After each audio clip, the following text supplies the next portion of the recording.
While I have you on the phone and while my studio is clean, I thought I would kind of take you on a little tour. I moved recently into this room from a room across the hall.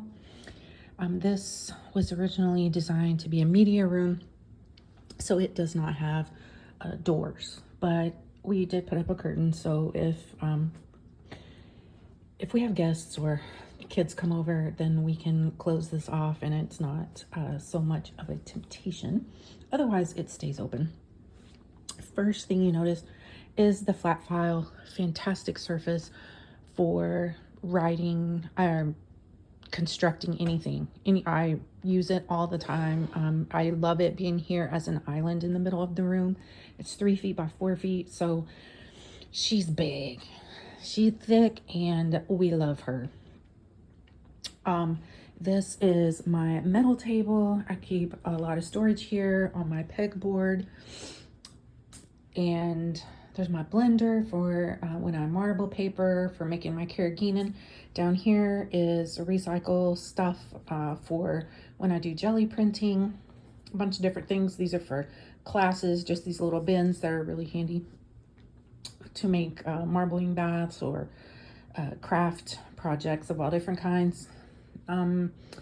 Love this little book press here. She's beautiful. Bookcase with a lot of things on it.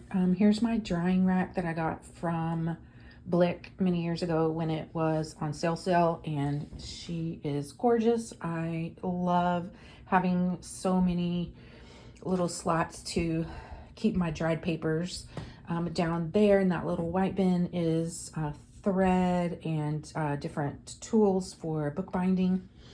Here is my sewing station. It's got all of my stuff for sewing and my grandmother's sewing machine, which is, I love that machine, and all the supplies for that. Here is just decoration because I like it. It makes my heart happy. I just made a tutorial on YouTube about how I made this my word of the year banner, little word banner there, so cute. This is my Cricut station, pretty self-explanatory. This little carousel, I will often, when I'm in a project, I will dump things in here that I'm thinking about using, different paints or ephemera, just you name it, washi tape, whatever. If I might use it, I'm gonna put it in there. It kind of keeps it organized, but also up and out of my space. This little area is where I've been doing all of my 100 days of collage ATCs. This stuff does not usually sit here, but it is because I'm doing a collage every day and it would be silly for me to put it all away every day. So everything but the actual paper that I use. This little vase here keeps a ton of paper scraps. I like to look at them because it's adorable in the glass. And I will pull papers from there a lot of times because the collages are 2.5 by 3.5, so I don't need huge pieces of paper. Down here, printing. This down here is mica powders and different pigment powders that are down there, and block printing and jelly plate printing. On the other side, there are double the size of little containers that also have things in them, but I have this beautiful long space here.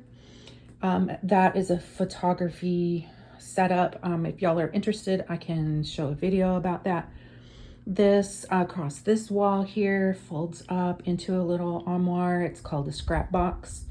I think it's called a create box now. I don't know. There's a lot of different iterations, but when I bought it in the olden days, it was called a scrap box. But if you Google it, it will give you information. You get different finishes, different colors, all that. I just stuck with white because it's easy. Here's my grandmother's nurse's cape, different grandma than the sewing machine, but I'm a nurse, she's a nurse. She's passed on now, but she lives to be 100, and her nursing cape is very inspiring to me in my art and in life in general. That spice rack matches one that I grew up with in my own mom's kitchen. I had to have it. It holds inks for Suminagashi and some other marbling projects. This bookcase here has a bunch of Filofaxes because I am a paper planner geek.